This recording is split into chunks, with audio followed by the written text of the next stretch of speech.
Hello friends, welcome to G-Centric. So we will see the case number 3, that is only dependent sources. So now if you think that if we have to make this circuit active, then we have to add an active independent source, right? So now it is a dead circuit. So now if I add this also, okay, if I make it active also, before that if it's a dead circuit, then you will say that VThevenin is equal to 0 volt. Okay, ISC will be also 0 amperes. Then how do we calculate this one for the RThevenin, right? How it is possible? But this is due to the step 1 we have seen to calculate for RThevenin. Okay, but we have also step 2 or case 2 where we can add the voltage source, okay, through which current I will flow, and we can make this circuit active. So we will do that only. We will do not, for such type of dependent cases, we will not use case 1 for calculating RThevenin. That is the ISC current. Okay. So now here I will add voltage source. Since already here we have got I will take this current as I1. Okay. So now here we have I1, here we have I, and this node together I can call it as common node A.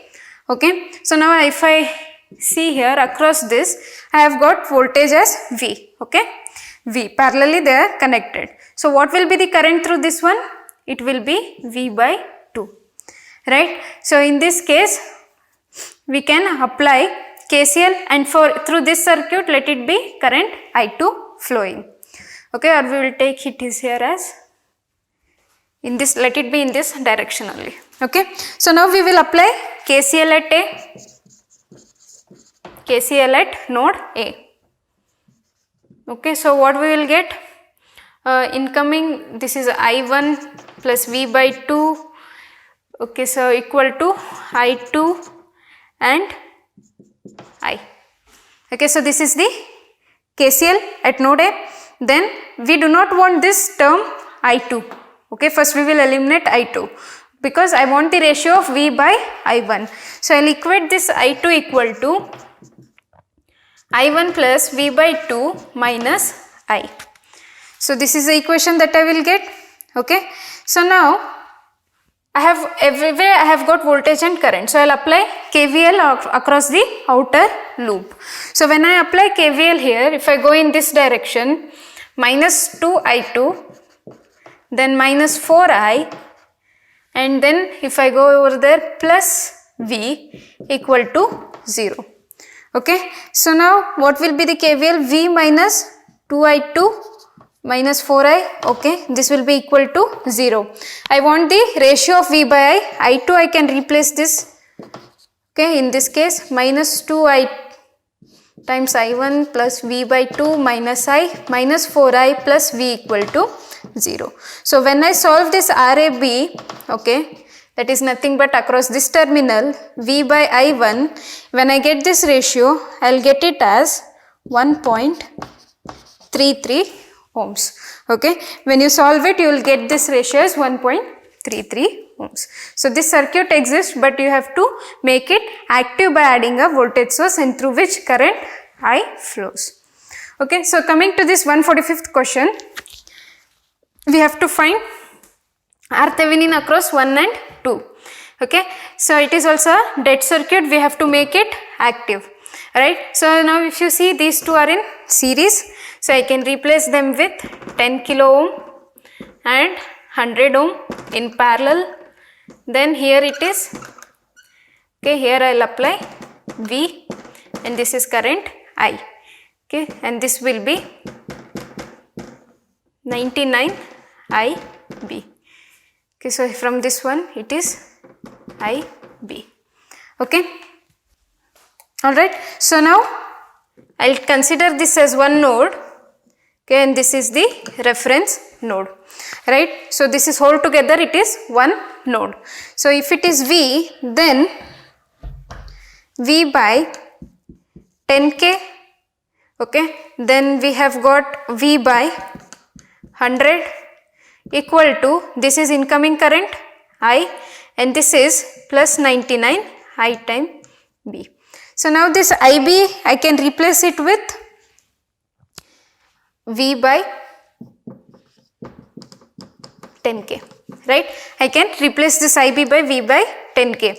So now V by 10K plus V by 100, if I take this over this side, minus 99 into V by 10K equal to I, right? So this 99V plus 1V, how much it will be?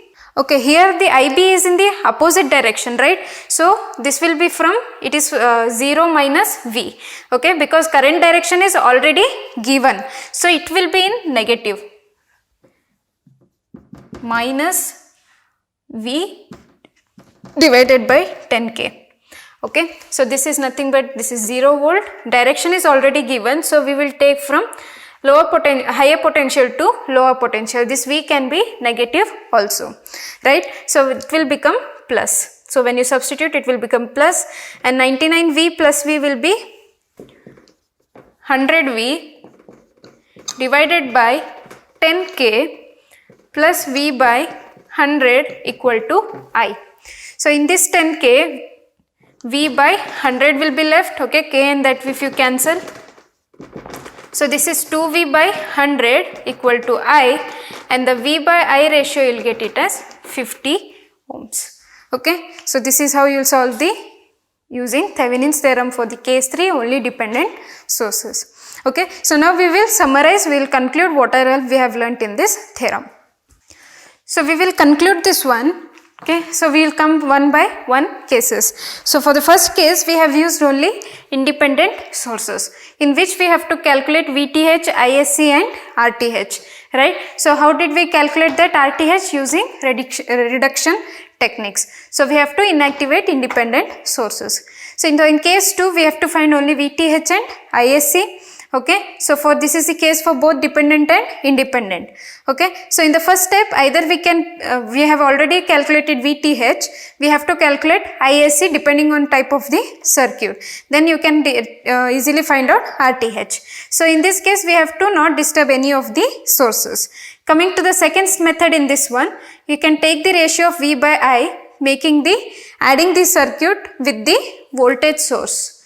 Okay, so V and I. So V by I ratio will give you this RTH. So in this case, we have to inactivate the sources. So coming to case number 3, just now we have seen that is only dependent sources.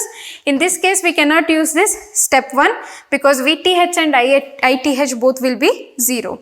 So we have to use VTH adding the source in this way. Okay, then we have to take the ratio of that, making the sources inactive if there are any present in the circuit. Okay, so this is the completion of Thevenin's theorem. Thank you.